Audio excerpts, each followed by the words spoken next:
Hello everyone, Cheeky here with another Transformers review, and today I'll be reviewing the Byway Toys Way Vladivostok, which is also the name of a city in Russia near the Chinese and North Korean borders.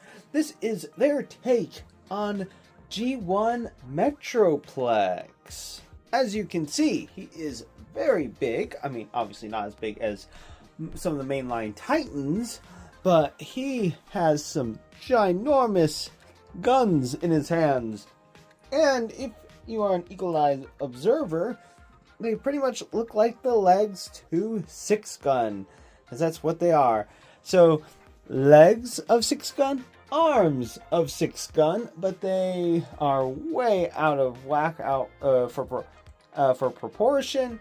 But hey, they wanted to give him some big, cool guns.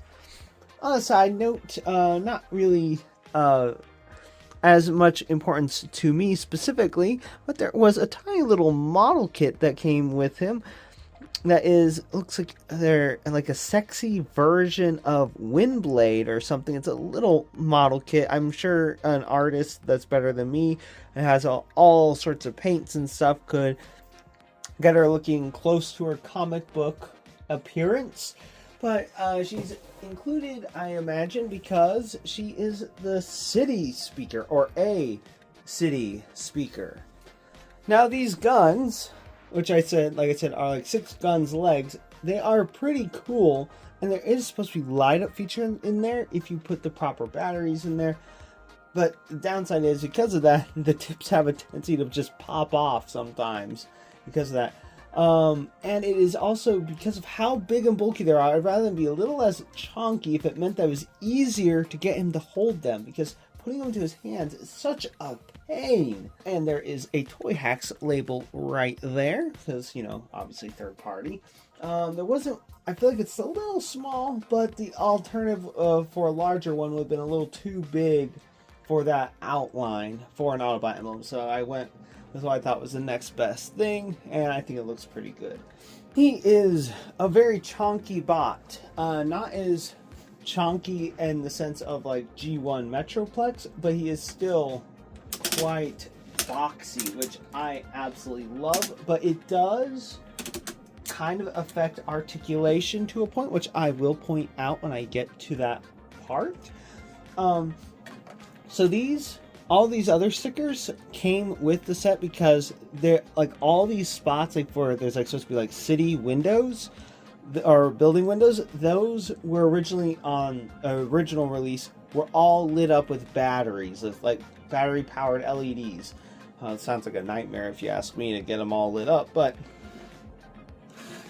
yeah, all sorts of windows, and then more stickers on here to help for the city mode. Yeah, this, I will say, my only major gripe with the robot mode probably is that this can't flip away. Like I guess technically you can if you, I guess, have this flipped out and down, but then that kind of gets in the way of the robot mode. But you could do that and then have him like this for a more standard Metroplex, and then I guess you'd also take off Six Gun's arms, and this is probably the closest that you can get to a standard basic G1 Metroplex. Now if you're going for more tune accuracy, obviously you'd want to remove those stickers or not apply them to begin with, and I think he's a little bit of a darker gray for his for tune accuracy. And then you can also, now I like to typically pull this out for base mode, or not base mode, for battle station mode, but there is a shoulder mounted rocket launcher or gun or whatever you want to call it.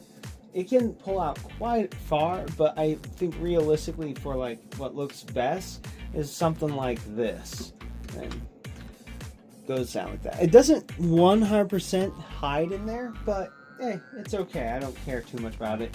I think supposed to be a light in there. In the lighting kit, obviously there's one in here, and this is okay. I guess there's a few things I have problems with, but is that this part, this little cover right here, does not like to stay on. Like, if I wasn't ever thinking that I might want to actually put in batteries into his eyes, that he has light up eyes, I would probably just super glue this thing on, because it is such a pain. Like, so that's why I end up usually moving his head up and down for transformation, using the guns on the sides rather than the top, because that will just pop off like nobody's business. As far as other details, like, I mean, I guess I turn back around again. There isn't a whole lot. It's just like molded in stuff. I don't believe he came up with any gap fillers. If he did, there was only like a few of them, and it was pretty straightforward to find them. I think that this is kind of cool. I think it's supposed to be like either faux wheels that don't do anything, or like rocket boosters if you were to actually fly. But I don't believe Metroplex actually had a flying capability. He was just driving along the ground. I will bring him in for a close-up. Take a look at that noggin, and you can see what I mean, where it does feel like it's a little stylized or not quite G1. But it does look interesting. I think the only thing that makes it look kind of weird is just that it has that deep cut line in there. So that has the mouth that can open up, which I think also has a light in there, but I'm not 100% certain, and I don't care enough to actually, take it apart or put in all that right now, because I don't even, I have a ton of button batteries, like a ton of them, and yet none of them seem to actually be the ones that I need. Whenever I get a new figure, it seems like it's always something new, and it's like, oh well, now I gotta order more button batteries. It really is irritating. I miss the days when it was always like LR44 and that's all you needed, but no, they have to make it complicated. Articulation, the head, I do believe it's on a ball joint, or at the very least, it seems slightly problematic, but, or at least a double or hinge thing, because there is some side it might be a ball joint. It can do a full 360, look up, not terribly far, doesn't really look down. Arms, on a ratchet can do a full 360. Can go out that far, which is quite impressive. I love that detail right in there that fills in that joint.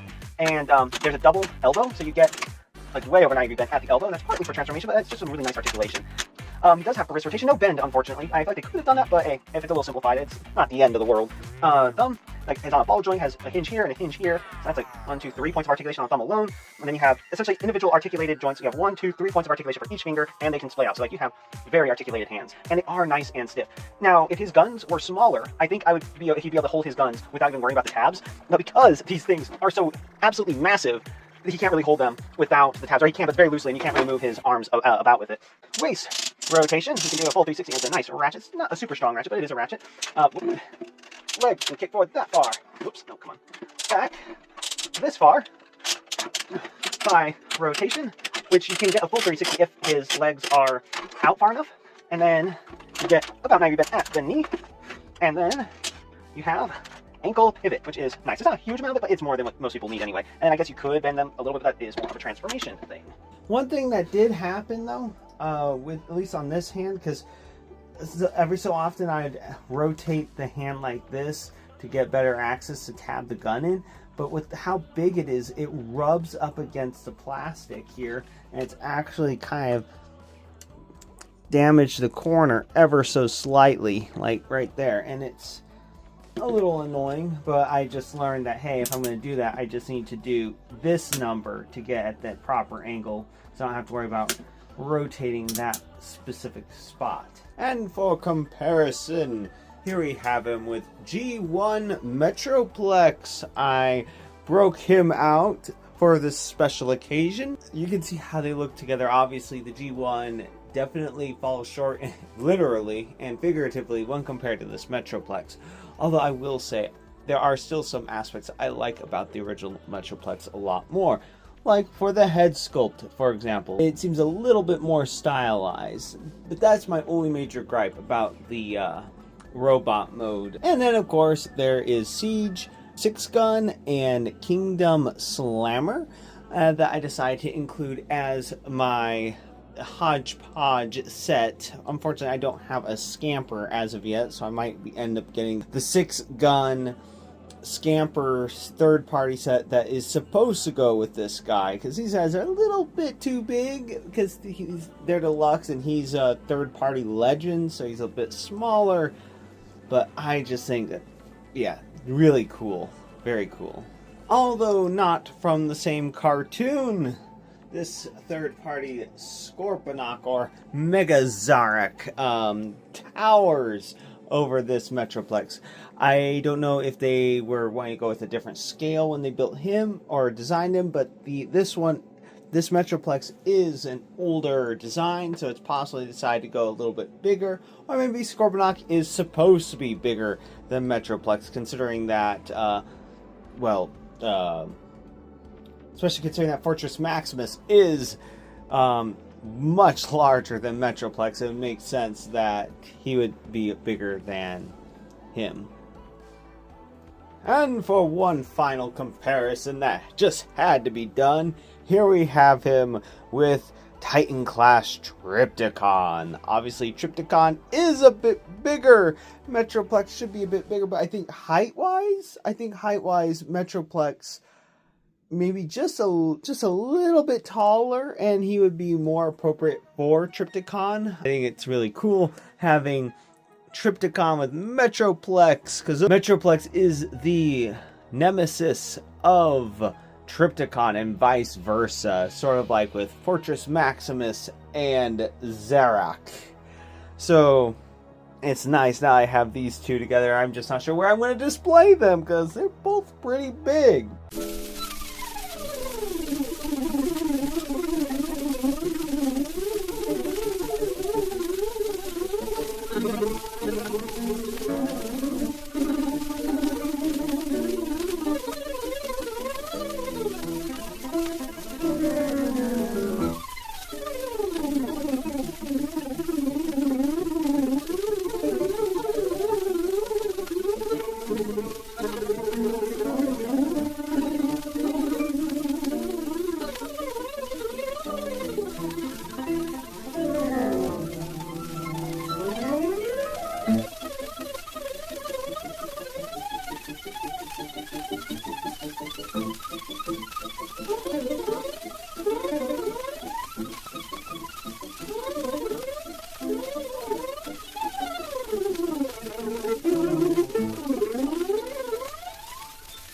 Here we have Metroplex in his mobile base mode, or mobile attack station. I'm not exactly sure the correct term to use, but I think it's pretty cool. The only gripe I really have about this mode, this configuration, is the fact that the wheels are so tiny. They are so tiny in comparison. It's kind of hard to believe that these could move an entire station unless you're thinking of it moving very slowly rather than at breakneck paces, like in Mortal Engines or whatever. I will say that the huge guns on the side look pretty cool, although I will say I still think they're a little too big in my opinion. I do like the way that Kingdom Slammer looks on here. Like I said, he's kind of big, but I think he looks pretty nice in this set, as well as Six Gun. There's not really anywhere else to perch him, and there's not like ports really that I can plug all his weapons into, so it just makes sense to have him as a vehicle for this configuration. And for comparison, here we have G1 Metroplex. I'm not sure which one I like more, as far as like, because obviously he's chonkier, but it feels like he's a little bit more streamlined. I mean, then again, I do have a Six Gun sitting on top, but I do like the way the wheels are distributed a little bit better on the Legends third-party one.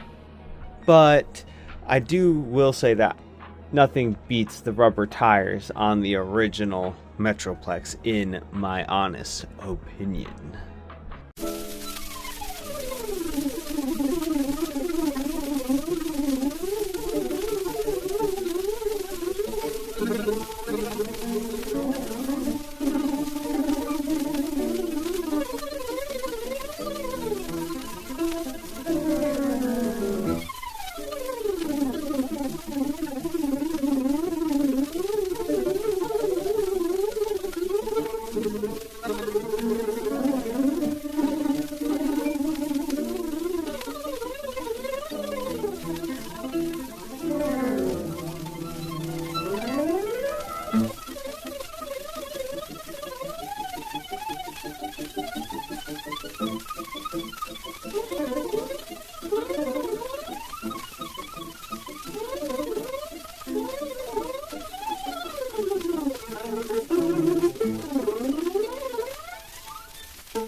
harder than I thought it would be, but finally have him in his city mode. And I think he looks fantastic. And this is actually the first time I've done it with him in this full configuration. It is a little updated from the little short I made for 6-gun, but I figured out that it is stable like that, and I think it looks much cooler that way. I'd say in some ways this mode is probably a bit stronger than even his robot mode, mainly just because of his head. Now, don't get me wrong, his head still looks pretty cool, but it's not quite what I was wanting. But, oh man, this city mode is just absolutely fantastic. My only major gripe with the city mode, though, is this ramp. Is that I guess this sits a little bit higher off the ground, so this ramp seems to be a little bit steeper than it should otherwise be. Another thing that I could do, I suppose, if I wanted to, is to put a platform of some kind below it, so that it's not as steep, sort of like what I did for Fortress Maximus when I had him, and I had him in a modified city mode, so the ramps would actually touch the ground. So I had him elevated a little bit. And here we have them together, original with third party, and oh man, like, they both look really good, honestly. Like, obviously this one's a lot smaller, but there's just some sort of charm to the original that it's hard to beat. Like, I know the original Metroplex is built like a fridge in robot mode, but all that boxy goodness unfolds into all of this, and I think the third party did an excellent job of translating that into a figure that's much more posable and a little less boxy, but still, for the most part, is able to deliver what the original was able to do. And in a lot of ways better. But obviously there's a nostalgia factor. I know I didn't grow up in the 80s, didn't grow up with this as a kid. This is something I got a few years ago. But there's just something about the vintage toys and the old cartoons and just, yeah, I guess nostalgia. So that's about it for this review of this third-party Metroplex. I highly recommend them if you get a chance to pick them up. Definitely a good substitute for the Titan version, maybe even better. Anyway, if you like this review and you'd like to see more, please click that like and subscribe button to see more. Until next time, have a good one, everyone.